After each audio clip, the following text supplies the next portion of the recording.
Good afternoon, you are welcome to perfect children academy. नमस्कार, मैं Hakim Ali sir perfect children academy पे आपका हार्दिक स्वागत करता हूं।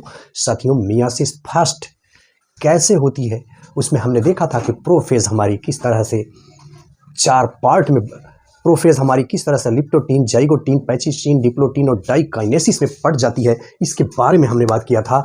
लेप्टोटीन, जाइगोटीन, पैचिस्टीन, डिप्लोटीन, डाइकाइनेसिस, इसका हमने शॉर्टकट बताया था कि ले जा पैकेट डीप डाइका। इस तरह से लिप्टोटीन, जाइगोटीन, पैचिस्टीन, डिप्लोटीन और डाइकाइनेसिस को याद करने के हमने टेक्निक बताया था। और उसमें हम लोगों ने देखा था कि किस तरह से ये मियासिस फर्स्ट की प्रक्रिया संपन्न हुई थी। और उसमें हमने डिटेल बताया है कि प्रोफेज किस तरह से सबसे लॉन्गेस्ट फेज होती है और ये सारे फेज होते हैं। फिर हमने मेटाफेज, एनाफेज, टीलोफेज और साइटोकाइनेसिस की बात किया था। ये सारी बातें जो हैं लेक्चर फर्स्ट में हो चुकी हैं। आज हम लोग मियासिस सेकंड की बात करेंगे कि हमने देखा था कि उस तरह वहाँ पे एक सेल से किस तरह से दो सेल बन गई थी। आज हम उन्हीं दो सेल में से आज एक सेल को लेंगे और फिर हम अगली सेल को लेंगे और हम लोग देखेंगे कि किस तरह से एक सेल से चार सेल का निर्माण होता है आफ्टर मियासिस सेकंड। तो आइए इस लेक्चर को हम आगे बढ़ाते हैं और सीधे हम लोग आगे बढ़ते हैं मियासिस सेकंड की तरफ। मियासिस फर्स्ट में हमने डिटेल बताया है। अगर आपने उस लेक्चर को नहीं देखा है तो उस लेक्चर को जाकर के जरूर देखें। आइए हम लोग चलते हैं मियासिस सेकंड की तरफ। देखिए, मियासिस सेकंड में हम जैसे ही पहुंचते हैं तो इसके पहले myiasis first and myiasis second के दरमियान एक फेज आती है जिसको हमने बताया था कि इसको हम कहते हैं इंटरकाइनेसिस। इंटरकाइनेसिस याद रखिएगा, इंटरकाइनेसिस। ये इंटरकाइनेसिस जो है शॉर्ट पीरियड की होती है और अलग अलग जीवधारियों में इंटरकाइनेसिस की जो पीरियड होती है वो अलग अलग होती है। इस बात को ध्यान में रखिएगा। अब ये इंटरकाइनेसिस विभिन्न जीवधारियों में अलग अलग तरह की होती है और इसमें आपको बताता चलूं कि सेंट्रियोल का अब यहाँ पे डुप्लीकेशन हो जाता है। अब हम इंटरकाइनेसिस जो शॉर्ट पीरियड है मियासिस फर्स्ट के बाद, इंटरकाइनेसिस के बाद हमारी सेल सीधे मियासिस सेकंड में जाती है। अब देखिए मियासिस सेकंड में होता क्या है। मियासिस सेकंड आप देखोगे कि ये जो माइटोसिस हमने पढ़ा है, जो सूत्री विभाजन पढ़ा है, जो डिवीजन जो इसका पैटर्न है सेम है माइटोसिस जैसा। डिवीजन पैटर्न सेम है, ये नहीं है कि सारी चीज़ें सेम है। डिवीजन पैटर्न को हम लोग सेम देखते हैं। इसके पहले हमने मियासिस फर्स्ट में बताया था कि किस तरह से ये जो हमारे दो क्रोमोसोम थे और एक टेट्राड बना हुआ था, यानी जो बाईवैलेंट था वो कैसे टूट गया था। और दो पार्ट में मियासिस फर्स्ट में हमने बताया था कि एक इस ध्रुव की ओर पूरा जो है यूनिवैलेंट एक तरफ गया था, एक ध्रुव की तरफ, और दूसरा यूनिवैलेंट दूसरे तरफ चला गया था, यानी वहाँ पे बाईवैलेंट था। और बाईवैलेंट हमने देखा था कि ये काइनेटोकोर जो थे यहाँ से जो जुड़े हुए हैं, ये काइनेटोकोर सीधे एक को लेके चला गया था और एक नीचे की तरफ आ गया था। उसमें से हमने एक सेल को यहाँ दिया है और दूसरी सेल भी दूसरे सेल में चली जाती है। तो एक सेल हमारी है। आइए सबसे पहले हम पहुँचते हैं मियासिस सेकंड में, देखते हैं हमारी जो आती है प्रोफेज। ये है हमारी प्रोफेज। अब ध्यान दें, जैसे माइटोसिस में प्रोफेज होती है ठीक उसी तरह से यहाँ भी डिवीजन पैटर्न होता है। माइटोसिस में होता क्या है, हम देखते हैं कि ये जो हमारी सेल मेम्ब्रेन है, सपोज करिए सेल मेम्ब्रेन है, और ये हमारी जो न्यूक्लियर मेम्ब्रेन है। अब क्या होता है, यह न्यूक्लियर मेम्ब्रेन जो है धीरे धीरे डिसअपीयर होने लगती है। जब ये न्यूक्लियर मेम्ब्रेन डिसअपीयर होती है, पहली घटना इसमें न्यूक्लियर मेम्ब्रेन जो है डिसअपीयर होती है। दूसरी बात क्या होता है, हम देखते हैं कि जो सेंट्रियोल है, अब ये सेंट्रियोल से जो एस्टर बनते हैं, स्पिंडल फाइबर बनते हैं, जो इसको पकड़ना होता है, अब ये अपने ध्रुवों की तरफ बढ़ने लगते हैं। तो हम यहाँ भी क्या देख रहे हैं, प्रोफेज में देख रहे हैं कि हमारा पहली जो घटना हो रही है न्यूक्लियर मेम्ब्रेन,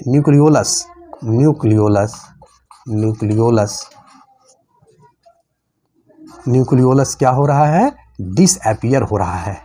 डिसअपीयर, इस बात को याद रखिएगा। पहली घटना हो रही है न्यूक्लियोलस गायब हो रहा है। दूसरा हो रहा है जो सेंट्रियोल है, ये क्या हो रहा है, मूव टुवर्ड अपोजिट डायरेक्शन हो रहा है। अपोजिट पोल की तरफ ये जा रहे हैं। आप देखिए, एक इधर जा रहा है, एक इधर जा रहा है। और क्या हो रहा है, न्यूक्लियोलस, EGR यानी एंडोप्लाज्मिक रेटिकुलम, और इसके साथ जो है हमारा गोल्गी बॉडी, ये सारी चीज़ें इसमें से क्या हो रही हैं, धीरे धीरे डिसअपीयर हो रही हैं। और अब क्या हो रहा है, ये सेंट्रियोल इधर की तरफ बढ़ रहा है, यानी स्पिंडल फाइबर अब बनने की तैयारी हो रही है। तो ये हमारा है मियासिस सेकंड का प्रोफेज। तो हम देख रहे हैं कि जैसे माइटोसिस में प्रोफेज की घटना हो रही थी, वही चीज़ यहाँ हो रही है। बस ये ध्यान देना है कि यहाँ पे हमारा क्या है, यूनिवैलेंट है। मतलब आप देख रहे हैं कि इसमें यूनिवैलेंट है, एक सेंट्रोसोम से लगा, सेंट्रियोल से लगा हुआ है, और ये एक हमारा क्या है, क्रोमोसोम एक ही है। अब क्या होगा, ये प्रोफेज के बाद अब हम लोग चलते हैं मेटाफेज की तरफ। ये हमारी हो गई प्रोफेज। अब जैसे ही हम मेटाफेज में जाते हैं तो हमने शॉर्टकट में आपको बताया था कि इसको याद कैसे रखेंगे। मेटाफेज, इस मेटाफेज में क्या होता है, हमने बताया था कि मोटा हो जाता है, यानी जो क्रोमोसोम होते हैं वो मोटे हो जाते हैं, यानी shortest and thickest. This is the best phase to see morphologically the chromosome.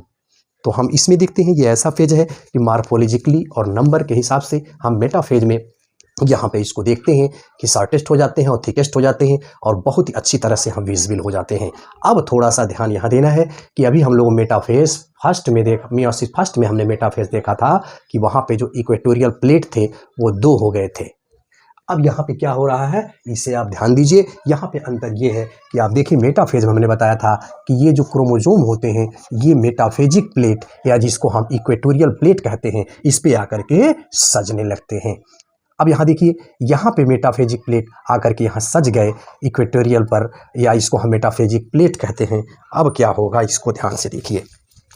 अब क्या होता है, यहाँ पे हमारा सेंट्रियोल यहाँ बन चुका है, और सेंट्रोसोम से ये स्पिंडल फाइबर अब निकलने लगते हैं, और यहाँ से आप देखिए एक जो है ये स्पिंडल फाइबर निकलता है, और इसके हम जानते हैं कि इसको काइनेटोकोर कहते हैं। इस काइनेटोकोर से यहाँ जुड़ गया है, और इस काइनेटोकोर से इधर यहाँ जुड़ गया है। अभी आपने देखा था कि मियोसिस फर्स्ट में ऐसी बात नहीं थी, वहाँ पे एक ही ये यहाँ पे एक सेंट्रियो जो ये स्पिंडल फाइबर था इधर से जुड़ा हुआ था, और यहाँ पे जो टेट्राड लगे हुए थे, ये जो क्रोमोसोम एक लगा हुआ था ये इधर से जुड़ा हुआ था। और यहाँ पे क्या देख रहे हैं, क्या अंतर आ रहा है इस मेटाफेज में कि एक ही क्रोमोसोम पे हम देख रहे हैं इधर से भी एक काइनेटोकोर, यहाँ काइनेटोकोर से एक हमारा स्पिंडल फाइबर जुड़ रहा है, और यहाँ पर भी एक स्पिंडल फाइबर जुड़ रहा है। तो ये बात ध्यान रखिएगा। अब क्या होगा, इसमें यहाँ पे हम देख रहे हैं वहाँ डबल मेटाफेजिक प्लेट थे, और यहाँ पे एक सिंगल मेटाफेजिक प्लेट है। अब ये क्या होगा, ये सेंट्रियोल जो स्पिंडल फाइबर है मेटाफेज में जब ये इक्वेटोरियल प्लेट पे आके लग जाते हैं, आप इसको यहाँ से क्या करते हैं, खींचना शुरू करते हैं। तो ये जब इधर से खींचना शुरू करते हैं तो हमने क्या देखा कि मेटाफेज में हमको 2 चीज़ें दिखाई दी कि ये जो मेटाफेजिक प्लेट पे आके एकत्रित हो गए, एक ही मेटाफेजिक प्लेट यहाँ हमको दिखाई दे रही है, उसके बाद से स्पिंडल फाइबर इसको खींचना शुरू कर देते हैं। तो ये रहा हमारा मेटाफेज। तो इसे आप ध्यान रखिएगा, ये जो यूनिवैलेंट है ये इक्वेटोरियल प्लेट पे आकर के सज जाते हैं, और फिर ये खींचने शुरू हो जाता है। अब हम चलते हैं मेटाफेज के बाद एनाफेज। ध्यान दीजिएगा, एनाफेज। तो हमने बताया था एनाफेज को याद करने के लिए एनिमी बताया था कि एक दूसरे के दुश्मन हो जाते हैं या एंटी हो जाते हैं। तो एंटी हो जाएंगे तो अब ये क्या होंगे, ये जो क्रोमोसोम है, जो ये क्रोमैटिड है, अब ये सेंट्रोसोम से ये बीच में से फट जाते हैं, यानी ये एक दूसरे से अलग हो जाते हैं, और अलग होकर के एक जो है इस ध्रुव की तरफ सेंट्रोसोम स्पिंडल फाइबर इसको खींचते हैं, और दूसरे इस ध्रुव की तरफ चलते चले जाते हैं। यानी यहाँ पे क्या होगा, सिस्टर जो क्रोमैटिड है, सिस्टर क्रोमैटिड क्या करेंगे, सिपैरेट। सिस्टर क्रोमैटिड क्या होते हैं, अब देखिए यहाँ एक ही साथ लगे हुए थे सिस्टर क्रोमैटिड, अब इसमें क्या हो रहा है, सिस्टर क्रोमैटिड जो है सिपैरेट हो रहे हैं, अलग अलग हो रहे हैं। हाँ, एक चीज़ और यही बताता चलूँ कि यही जो सिस्टर क्रोमैटिड अलग हो रहे हैं, ये क्या है, future chromatid of daughter cell. यही फ्यूचर क्रोमैटिड यही क्रोमैटिड जो है क्या बनेंगे, क्रोमोसोम बनेंगे, क्रोमैटिड फॉर डॉटर सेल। ये डॉटर सेल की फ्यूचर क्रोमैटिड आगे चल करके बन जाएंगे। आप देख रहे हैं कि जब ये ऊपर की ओर चले गए, ये रहा हमारा एनाफेज। तो प्रोफेज, मेटाफेज और एनाफेज में हमने देखा। अब हम लोग चलते हैं मेटाफेज के बाद, प्रोफेज, मेटाफेज, एनाफेज, अब हम लोग चलते हैं टीलोफेज की तरफ। तो टीलोफेज को शॉर्ट में मैंने बताया था याद करने के लिए कि टी से आप याद रखना, टीलोफेज का मतलब ये टर्म। टीलोफेज को 2 चीजें हमने बताया था पिछले लेक्चर में। टीलोफेज में क्या होगा भाई, टीलोफेज में पहले पॉइंट आप याद रखेंगे, ये टर्मिनल फेज के नाम से जाना जाता है। यानी अब यहाँ पे क्या हो रहा है, हम लोग माइटोसिस में देखा था कि प्रोफेज का रिवर्स हो रहा था। जिस तरह से प्रोफेज में क्या हो रहा था, जो क्रोमैटिन थ्रेड थे वो क्रोमोसोम में कन्वर्ट हो रहे थे, यानी condensation of the chromatin threads का हो रहा था। और हम लोगों ने माइटोसिस में देखा था कि टीलोफेज में क्या हो रहा था, डीकंडेंसेशन ऑफ द क्रोमैटिन, क्रोमोसोम का डीकंडेंसेशन हो रहा है और क्रोमैटिन थ्रेड बन रहे थे। तो वही कहानी आप यहाँ क्या देखें, जब ये एक ऊपर चला गया और एक नीचे चला गया, अब क्या होगा जब टीलोफेज में हम जाएंगे। तो हमने बताया था कि याद करने के लिए टीयर से याद रखिएगा, टीयर माने फाड़ देना। अब यहाँ पे क्या है, फट गए क्रोमोसोम, ये क्रोमैटिड फट गए और यही फ्यूचर क्रोमोसोम बनेंगे डॉटर सेल में। और टीलोफेज में जैसे ही हम पहुँचते हैं तो अब क्या होता है, ध्यान से देखिए। जो प्रोफेज में हमारे ये न्यूक्लियर जो मेम्ब्रेन थी वो गायब हो, धीरे धीरे प्रोफेज से यहाँ से गायब हो रही थी, मेटाफेज में आगे चल करके वो गायब हो गई। और मेटाफेज में जैसे ही ये न्यूक्लियर मेम्ब्रेन गायब हुई है तो ये क्रोमैटिड क्या हो गए, साइटोप्लाज्म के कांटेक्ट में आ गए। और फिर हमने देखा कि यहाँ पे न्यूक्लियोलस गायब होना, न्यूक्लियर मेम्ब्रेन का गायब होना, इंडोप्लाज्मिक रेटिकुलम का गायब होना, ये गाल्गी बॉडी का गायब होना, ये सारी प्रक्रियाएं संपन्न हुई थी। और ये हमारे जो यूनिवैलेंट जो ये था हमारा, ये साइटोप्लाज्म के कांटेक्ट में आया था और एनाफेज में हम देख रहे हैं कि एक दूसरे के ध्रुवों की तरफ खिंच के चले गए थे। अब हम जैसे ही टीलोफेज में आते हैं तो क्या होता है, आपने पढ़ा है कि इसके माइटोसिस में हमने बताया है कि ये प्रोफेज का उल्टा होता है। अब क्या होगा, यहाँ सेंट्रियोल का काम जो था वो पूरा हो गया, यानी इन ध्रुवों की तरफ इनको खींच के ले जाना था सिस्टर क्रोमैटिड को। तो यहाँ से अब ये चले गए हैं खींच करके, अब ये क्या होगा, धीरे धीरे गायब होता है। टीलोफेज में क्या होता है भाई, पहला काम क्या होगा, सेंट्रियोल ये क्या हो रहे हैं, डिसअपीयर हो रहे हैं। पहली बात हो रही है, क्योंकि इनका काम तो अब हो गया भाई, डिसअपीयर हो रहा है। अब दूसरी घटना हम क्या देख रहे हैं, यहाँ न्यूक्लियर मेम्ब्रेन, न्यूक्लियोलस, ठीक है, और गोल्गी बॉडी, इंडोप्लाज्मिक रेटिकुलम, ये सारी चीज़ें जो हैं अब क्या हो रही हैं, इसमें धीरे धीरे आनी शुरू हो गई हैं। उसके बाद से क्या होता है, हमने बताया था कि ये एनिमल के केस में ये एक फर्रो बनती है जिसको हम सेंट्रीपिटल साइटोकाइनेसिस के नाम से जानते हैं। तो ये आप देखिए साइटोकाइनेसिस होनी है, लेकिन उसके पहले ही यहाँ पे क्या होती है, अब ये तैयारी शुरू हो जाती है, यानी फर्रो बनने शुरू हो जाते हैं। अब हम लोग आगे देखते हैं कि टीलोफेज में न्यूक्लियर मेम्ब्रेन का वापस आना, इंडोप्लाज्मिक रेटिकुलम का, ईजीआर जिसको हम कहते हैं, गोल्गी बॉडी का, न्यूक्लियोलस का, ये अपीयरेंस पुनः शुरू हो जाता है, यानी रिवर्स ऑफ प्रोफेज यहाँ पे शुरू हो गया। तो ये हमारी रही टीलोफेज की कहानी। अब हम लोग आगे बढ़ते हैं, टीलोफेज के बाद क्या होगा, इसके पहले हमने देखा था कि साइटोकाइनेसिस। अब क्या होगा, साइटोकाइनेसिस की घटना होगी। यानी साइटोकाइनेसिस में हमने बताया था कि एनिमल के केस में ये फर्रो की बात होती है, अंदर की तरफ ये धंसते हैं, यानी जिसको हम सेंट्रीपिटल कहते हैं। और प्लांट में जो है सेंट्रीफ्यूगल होता है साइटोकाइनेसिस, यानी वो केंद्र से दूर की तरफ जाते हैं और ये दूर से क्या हो रहे हैं, केंद्र की तरफ आ रहे हैं। देखिए अब जैसे ही ये केंद्र की तरफ आ रहे हैं तो इसमें क्या हो गया, अब न्यूक्लियर मेम्ब्रेन पूरी तरह से आ गई है। यहाँ हम क्या देख रहे हैं, न्यूक्लियर मेम्ब्रेन आ गई है, इससे मेम्ब्रेन तो है ही। और ये जो क्रोमैटिड, ये जो क्रोमोसोम थे, ये अलग अलग कोशिकाओं में चले गए हैं और ये फर्रो जो है काफ़ी डीप होती चली जा रही है। अब इसी डीप होने के कारण आप देख रहे हैं कि ये इतना काफ़ी डीप हो जाता है कि बाद में इसी से दो डॉटर सेल बन जाती हैं, जिसमें पृथक पृथक आप देखें ये अपना अपना जो गिफ्ट है, जो क्रॉसिंग ओवर पैचिटिन के अंदर हुआ था, इसमें आप देखें लाल से हमने बनाया है, ये अपने अपनी डॉटर सेल के अपने अपने गिफ्ट के साथ ये अलग अलग इस डॉटर में पहुंच जाते हैं। ये रहा हमारा मियासिस सेकंड का, प्रोफेज, मेटाफेज, एनाफेज, टीलोफेज और after cytokinesis two cell form. तो इसी तरह से एक पार्ट हमने इसको देखा और आप जानते हो कि दूसरे पार्ट में भी यही कहानी होती है। एक हमारा यहाँ यूनिवैलेंट एक सेल में आया था, आप याद करिए मियासिस फर्स्ट में जो मैंने पढ़ाया है कि जो ये चार थे, एक खींच करके दूसरे सेल में और एक दूसरे सेल में, एक से दो सेल का निर्माण हुआ था। यहाँ पे क्या हुआ है, एक सेल को हमने लिया है तो एक को यहाँ दिखाया है। ठीक इसी तरह से दूसरे सेल में भी यही कहानी होगी, यानी प्रोफेज, मेटाफेज, एनाफेज और टीलोफेज और आफ्टर साइटोकाइनेसिस इसी तरह से उस सेल से भी दो सेल यहां बन के आ जाएंगी। तो ये रहा हमारा मियासिस सेकंड। तो अब हम लोग आगे की तरफ बढ़ते हैं, सिग्निफिकेंस ऑफ मियासिस देखते हैं कि ये हमारी मियासिस कैसे काफ़ी महत्वपूर्ण है।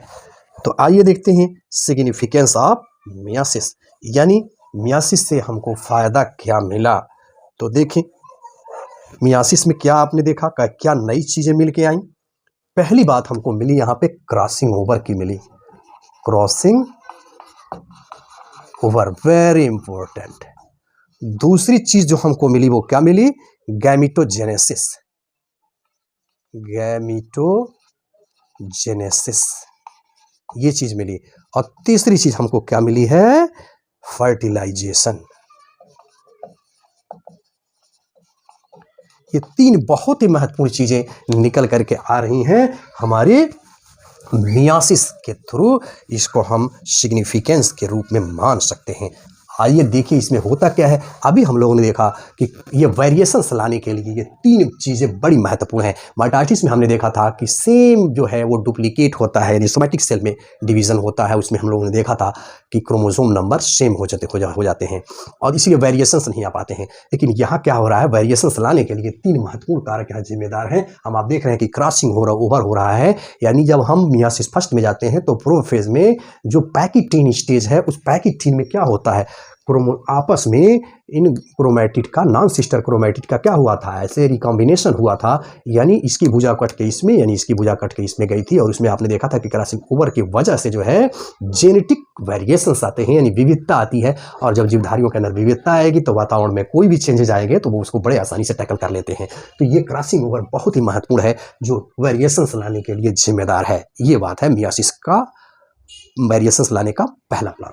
दूसरा है गैमिटोजेनेसिस। हम लोग जानते हैं कि जो हम हैं, हमारी बॉडी क्या है भाई, डिप्लॉयड है हम हैं, और हम डिप्लॉयड हैं, या मेल है या फीमेल है वो डिप्लॉयड है। लेकिन उसके सोमैटिक सेल, और जो सोमैटिक सेल के माध्यम से आप जानते ही हो कि उसके बॉडी के तमाम ऑर्गन का फंक्शन, जैसे सिरेसिक सिस्टम है या डाइजेस्टिव सिस्टम है, कोई भी सिस्टम है, वो ग्रोथ है, ये सारी चीज़ें चलती रहती हैं। और रिप्रोडक्टिव सेल में क्या होता है, हमारा स्पेशल टाइप है जो सेल है उससे गेमिट बनता है। मेल है तो मेल के केस में मेल गेमिट बनेगा, और फीमेल है तो फीमेल के केस में फीमेल गेमिट बनेगा। हम स्पर्म जानते हैं कि स्पर्म आफ्टर स्पर्मेटोजेनेसिस स्पर्म का निर्माण होता है, और ओवोजेनेसिस इन द फीमेल ओवम का निर्माण होता है। तो ओवोजेनेसिस और स्पर्मेटोजेनेसिस के माध्यम से विभिन्न प्रकार के जो गैमिट बनते हैं, जब गैमिट आपस में मिलते हैं तो उनका संयोग जो है रैंडम होता है। उस संयोग के आधार पर भी नए कॉम्बिनेशन निकल करके आते हैं, तो इससे वेरिएशन आता है, विविधता आती है। और नेक्स्ट बात है फर्टिलाइजेशन। और जब fertilisation male and female gamete आपस में जाकर के मिलते हैं तो फर्टिलाइजेशन से भी नए संयोग निकल करके आते हैं। तो ये रहा हमारी ये विविधता लाने का। अब हम लोग थोड़ी सी बातें देखेंगे कि मियासिस और माइटोसिस में मेन डिफरेंशिएशन क्या है। आइए देखते हैं। हम इधर लेते हैं माइटोसिस और ये हमारी है मियासिस। तो सबसे पहली बात आपने क्या देखा, माइटोसिस में ये किस में होगा, सोमैटिक सेल, सोमैटिक सेल कायिक कोशिकाओं में होगा। ये क्या होगा, रिप्रोडक्टिव सेल, रिप्रोडक्टिव सेल में होगा। ठीक है, पहली बात ये सोमैटिक सेल के अंदर होगा और इसमें रिप्रोडक्टिव सेल में होगा। दूसरी बात क्या होगा, ये इसको हमने क्या बोला था,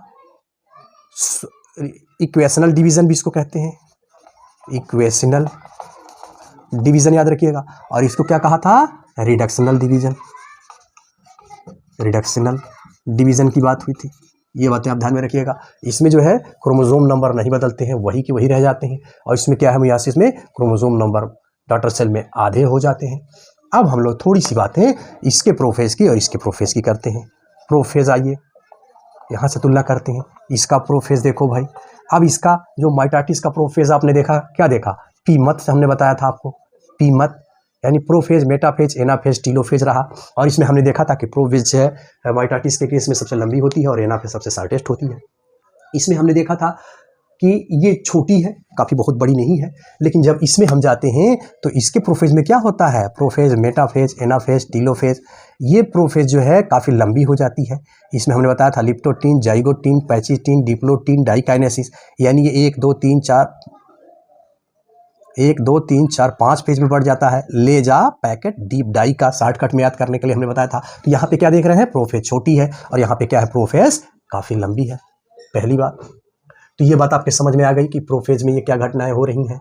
इसमें हम लोगों ने देखा था कि प्रोफेज में अगर हम इसमें जाते हैं तो क्या हो रहा है भाई, इसमें न्यूक्लियर मेम्ब्रेन का जो है धीरे धीरे गायब होना, सेंट्रीओल का मूव करना, और इसमें हम क्या देख रहे हैं कि न्यूक्लियर मेम्ब्रेन पूरी कंप्लीटली जो है जा करके प्रोफेज के लास्ट में जा करके होती है ना। न्यूक्लियोलस जो है और न्यूक्लियर मेम्ब्रेन, ये सारी चीज़ें प्रोफेज के लास्ट में जा करके समाप्त होती हैं।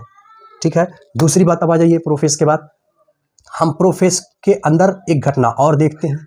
यहाँ ये जो प्रोफेज का है काफ़ी जटिल हो जाती है, और जटिलता के नाते हम लोगों ने देखा था कि किस तरह से लेप्टोटीन में क्रोमोसोम आपस में आकर के लिपट जाते हैं, और ये यहाँ टेट्राड बनता है। यहाँ पे आपने देखा था कि डायड बनता है। यहाँ पे जाइगोटीन में आपने क्या देखा था कि सिनेप्सिस की घटना घटित हुई है। ठीक है, सिनेप्सिस की घटना यहाँ घटित हुई थी जाइगोटीन में। और पैचिटीन में आपने क्या देखा था कि क्रॉसिंग ओवर हुआ था। ठीक है, क्रॉसिंग ओवर, और यहीं पे क्याजमाटा का फॉर्मेशन हुआ था। डिप्लोटीन में दूर हो गए। तो इस तरह से देख रहे हैं सिनेप्सिस की घटना, क्रॉसिंग ओवर की घटना होना, ये सारी चीज़ें जो है इसके अंदर नहीं है, माइटोटिक में नहीं है, और माइटोटिक में विभिन्नताएं नहीं आ रही हैं, इसमें जो है विविधताएं आ रही हैं। तो ये चीज़, ये थोड़ी सी बातें आप ध्यान में रखिएगा। तो प्रोफेज, मेटाफेज, एनाफेज, टीलोफेज में हम लोगों ने ये सारी घटनाएं देखी हैं। इसमें जो है एक चीज़ और आप ध्यान दीजिए कि यहाँ इस मेटाफेज में क्या हुआ था भाई, ये सिस्टर क्रोमेटिड जो भी थे आकर के इक्वेटर पे यहाँ आपने देखा था कि सज गए थे। ठीक है, तो सजे थे तो एक ही मेटाफेजिक प्लेट थी यहाँ पे मेटाफेज में, लेकिन यहाँ पे जब हम लोग गए थे तो यहाँ पर आप क्या देख रहे हैं कि ये टेट्राड हुआ था। यहाँ देखें, ऐसे टेट्राड बना था ना। तो यहाँ इस टेट्राड के बनने से क्या हुआ था, यहाँ पे टेट्राड जो बना था, ये यहाँ पे आप देख रहे हैं कि यहाँ पे 2 मेटाफेजिक प्लेट यहाँ पे बन गए थे, और इसमें सिर्फ एक ही मेटाफेजिक प्लेट था, और यहाँ पे 2 मेटाफेजिक प्लेट आपको दिखाई दे रहा है। एक चीज़ और आप अंतर देखिए, यहाँ पे क्या हुआ था, या एनाफेज में यहाँ पे जो ये जो क्रोमेटोफोर है, यहाँ से यहाँ पे लगे हुए हैं ये जो स्पिंडल फाइबर, ये काइनेटोकोर से ये इसको खींच रहे हैं।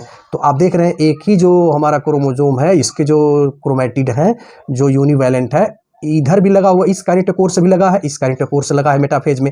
लेकिन यहाँ आप जा रहे हैं तो क्या हो रहा था, यहाँ पे ऐसा नहीं था। यहाँ इस मेटाफेज में आपने देखा था ये काइनेटोकोर यहाँ से काइनेटोकोर से लगा हुआ है स्पिंडल फाइबर, और इस काइनेटोकोर से इधर से लगा हुआ है स्पिंडल फाइबर, और ये सिस्टर क्रोमेटिड जो थे, ये एक इधर गया था और एक इधर गया था। ये मेटाफेज एनाफेज में जाकर के हुआ था। और यहाँ पे क्या हो रहा है, ये पूरा का पूरा जो है ये क्रोमेटिड ही जो है, यानी जो यूनिवैलेंट है और ये भी यूनिवैलेंट है, आपस में मिले थे, बाईवैलेंट हुए थे, ये पूरा का पूरा निकल के चला जा रहा है, ये पूरा का पूरा चला जा रहा है इधर। लेकिन इसमें क्या हो रहा है, ये सिस्टर क्रोमेटिड अलग हो रहे हैं और ये टीयर होके चले जा रहे हैं। तो ये बात ध्यान रखिएगा। माइटोटिक डिवीजन में क्या हुआ था, आफ्टर डिवीजन जो है 2 सेल बनी थी, ये बात आपने देखा था। इसमें क्या हो रहा है, यहाँ पे 4 सेल बनी हुई है, ये भी बात ध्यान रखिएगा। अच्छा, इसमें क्रोमोसोम की नंबर क्या थी, सेम थी। इसमें क्या थी, हाफ हो गई है, यानी एन सी हो गया है।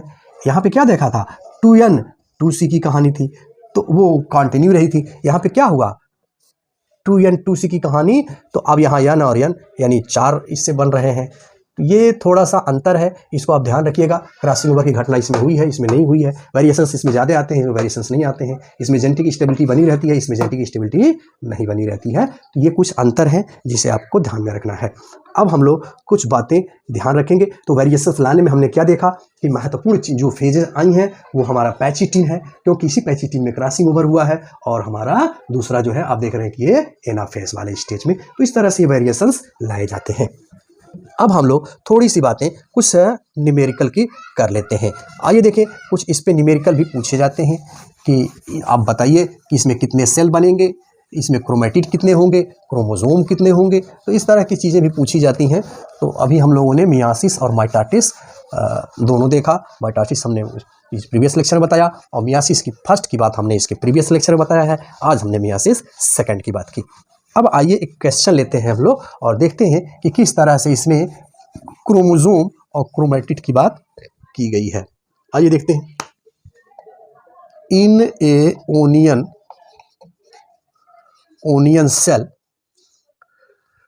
2N इज इक्वल टू, दे दिया मान लीजिए 16, ठीक है। तो पूछ रहा है number of chromosome in G1 S and G2, ठीक है। ये पूछ रहा है पहली बात। दूसरी बात इस सवाल में मान दीजिए पूछ दिया क्रोमेटिन पूछ दिया, क्रोमैटिड मान लीजिए पूछ दिया कि G1 में कितने होंगे, S में कितने होंगे और G2 में कितने होंगे। तो अब आप सोचिए कि जैसे एक सवाल दे दिया इन्हें ओनियन सेल 2n = 16 दे दिया है, तो पूछ रहा है नंबर ऑफ क्रोमोसोम इन, यानी आप बताइए कि G1 स्टेज में क्रोमोसोम की संख्या कितनी होगी, S फेज में क्रोमोसोम की संख्या कितनी होगी और G2 फेज में क्रोमोसोम की संख्या कितनी होगी, बताइए।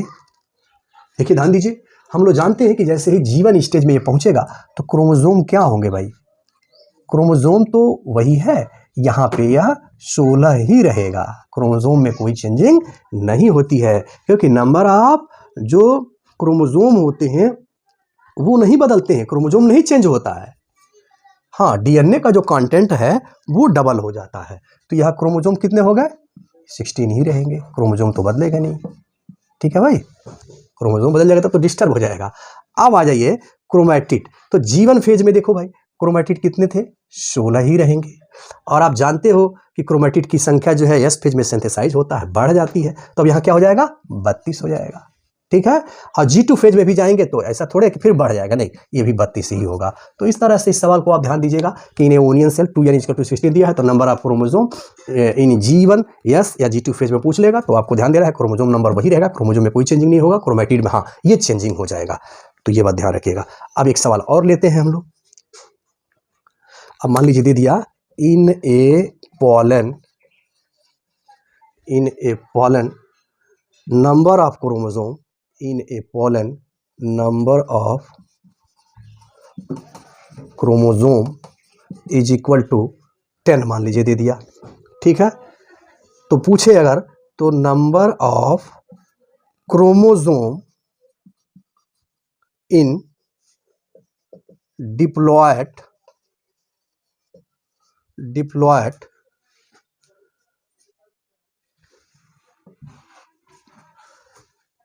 तो number of chromosome in diploid क्या होगा, डिप्लॉयड सेल में क्या होगा ये बताइए, पहली बात। अच्छा ये हो गई, अगर सेम प्लांट ही रहे, सेम प्लांट वही रहे, तो आपको बताना है कि G1 फेज में क्या होगा ये बताना है, और G2 फेज में क्या होगा भाई। ठीक है, तो आप देखिए कह रहा है इन्हें पालन number of chromosome is equal to 10, पालन आप जानते हो, तो कह रहा है उसमें क्रोमोसोम की नंबर जो है 10 है, तो नंबर ऑफ क्रोमोसोम आप बताइए अगर ये डिप्लॉयड सेल होती तो क्या होता, क्योंकि हम जानते हैं कि हैप्लॉयड होता है, तो डिप्लॉयड होती तो क्या होता, और कह रहा है कि अगर वही पौधा हो डिप्लॉयड स्टेज में हो तो G1 में कितना हो जाएगा और G2 में कितना हो जाएगा। तो हम लोग जानते हैं कि जो डिप्लॉयड की बात है तो 10 का दूना तो भाई 20 हो जाएगा। ठीक है, तो G1 फेज में तो भाई 10 ही है, अब बाद में डिप्लीकेशन होगा ना, तो यहाँ पे क्या हो जाएगा 20 हो जाएगा। तो G1 में G2 में हम जानते हैं कि क्रोमैटिड की संख्या बदल जाती है, तो ये बात ध्यान रखिएगा, इस तरह के भी सवाल बनाए जाते हैं। अब एक सवाल और लेते हैं।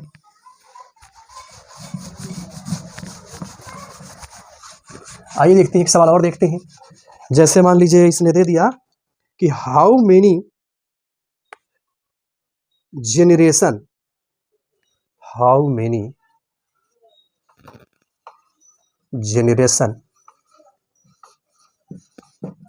required